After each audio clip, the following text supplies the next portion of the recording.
নমস্কার দর্শক, আমি দুর্লভ আর আপনারা দেখছেন দুর্লভ বাংলা। দর্শক, আজকে এই ভিডিওতে যে আলোচনা করব সেটা হচ্ছে যে বাংলাদেশিদের নিয়ে। দেখো, বাংলাদেশ আমাদের পশ্চিমবঙ্গে এবং কি আমাদের ভারতবর্ষে এত প্রবলভাবে আসছে এবং কি আমাদের এই দেশে, আমাদের এই ভারতবর্ষে, আমাদের এই পশ্চিমবঙ্গে এসে নানা রকম অপরাধমূলক কাজ করে যাচ্ছে।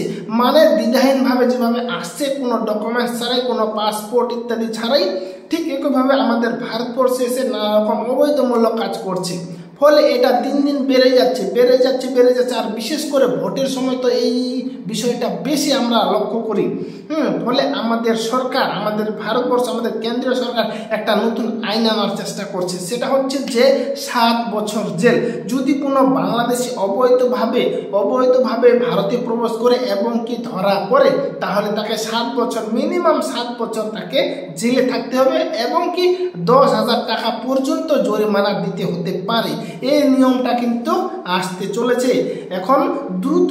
কেন্দ্রীয় সরকার দ্রুত কিন্তু এই নিয়মটা আনতে চলেছে আমাদের ভারতবর্ষ।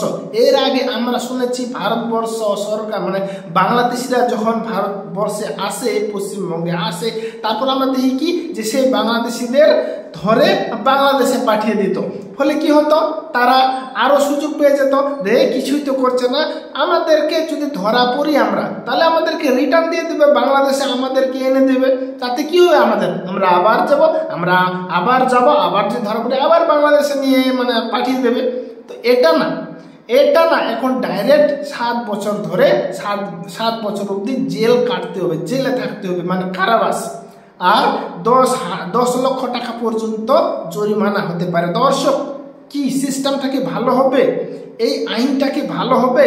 যদি আপনারা এই আইনে সাপোর্ট করেন, তাহলে এই ভিডিওটাকে লাইক কমেন্ট অবশ্যই করবেন, সাথে শেয়ার করবেন, যাতে এই বিষয়টা প্রত্যেকটা ভারতবাসী জানতে পারে যে যদি কোনো বাংলাদেশি অবৈধভাবে ধরা পড়ে আমাদের ভারতবর্ষে, তাহলে তার শাস্তিমূলক হিসাবে 7 বছর জেল, মিনিমাম 7 বছর। 7 বছর আগে কোনো কথা হবে না, 7 বছর জেল থাকবে এবং কি 10 লক্ষ টাকা পর্যন্ত জরিমানা দেবে।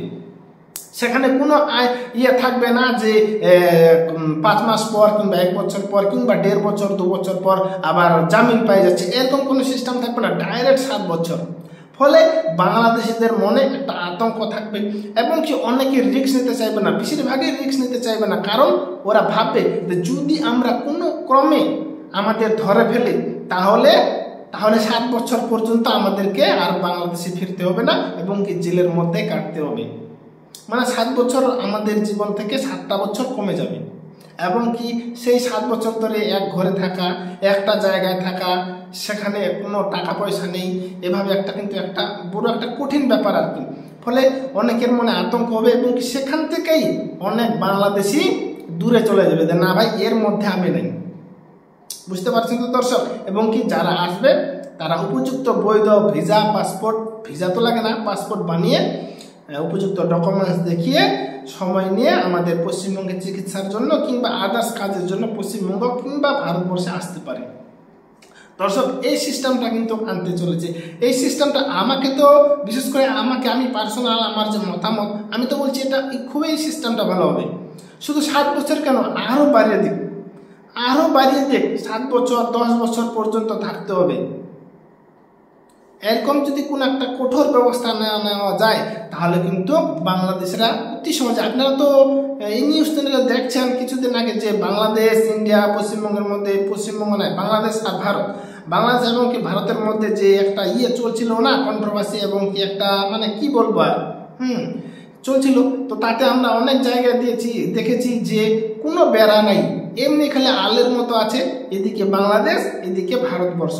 তো সেই জায়গাতে তো যখন তখন বাংলাদেশিরা ভারতবর্ষে এসে চলে আসতে পারে, ভারতবর্ষ এসে যেখানে সেখানে যেতে পারবে। যা একবার ভারতবর্ষে ঢুকে যায়, তারপর কে তাকে জিজ্ঞাসা করবে যে তুমি বাংলাদেশি, কিংবা তোমার পাসপোর্ট, আধার কার্ড, ভোটার কার্ড দেখাও। কেউ কি বলবে না। ফলে ফ্রিলি ও ঘুরবে, খাবে, থাকবে। সে পশ্চিমবঙ্গেও আসতে পারে, পশ্চিমবঙ্গ থেকে বিহার, গুজরাট, দিল্লি, মহারাষ্ট্র, যে কোনো রাজ্যে যেতে পারে। ফলে সেখানে গিয়ে আবার বিশৃঙ্খলা ঘটিয়ে আবার বাংলাদেশে চলে যেতে পারবে সেই রাস্তা দিয়েই। সেখানে তো কোনো বর্ডার নেই, সেখানে তো চেক করার মতো কোনো সিস্টেম নেই, ফলে তারা অবৈধভাবে আসছে আর অবাধভাবে চলে যাচ্ছে। এই সিস্টেমটা যাতে না হয় বা এটা যাতে বন্ধ করা যায়, আর এইটা বন্ধ করা অত্যন্ত দরকার, একদম অত্যন্ত দরকার। এবং কি ভারতবর্ষের প্রত্যেকটা জায়গায় এমন কোনো যাতে জায়গা থাকে না যেখানে বেড়া নেই, বর্ডারের মধ্যে বা বর্ডার সীমান্তের বেড়া নেই, এমন কোনো জায়গা রাখতে হবে না।